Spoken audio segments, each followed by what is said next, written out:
All right, let's just dive right into this.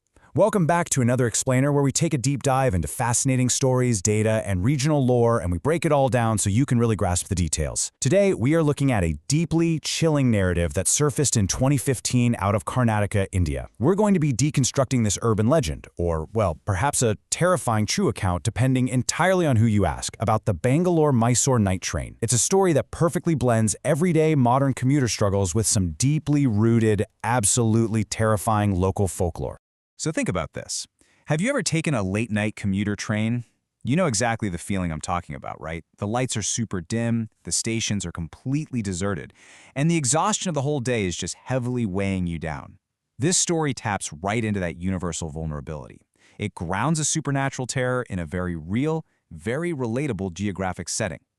Now, the stretch between Bangalore and Mysore is heavily traveled, but as you'll see today, there are pockets along that route that hold some incredibly dark, forgotten histories.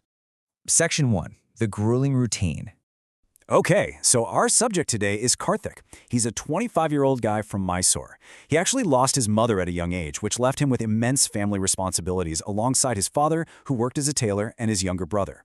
To support them, Karthik lands this really great IT job in Bangalore. But here's the kicker. He couldn't afford a place in Bangalore right away. So for about 2 months, this was his life. He's up at 5 a.m. on a train to Bangalore to be at his desk by 8:30. He leaves at 6 p.m. and doesn't get back to Mysore until 9 p.m. He was perpetually exhausted, physically drained, and completely reliant on the railway schedule.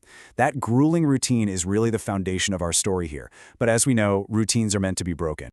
Section 2. The fateful disruption. So, a colleague named Rakesh invites Karthik to his wedding. And because of this, Karthik actually has to stay back at the office late to finish up some project work. So he ends up missing his usual evening express train. Bummer, right? Instead, he finds himself boarding this slow, stop-everywhere passenger train around 9 o'clock p.m. By 11:30 p.m., the train finally halts at his destination. Now, the source material intentionally leaves this specific station completely unnamed, noting that identifying it is highly controversial and could even lead to legal trouble.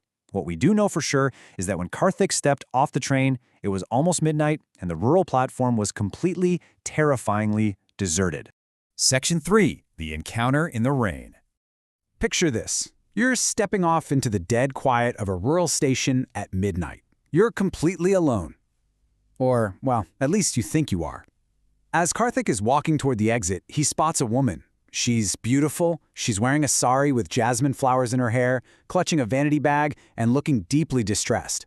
Naturally, Karthik goes over and asks if she needs help, and the story she tells him is incredibly believable.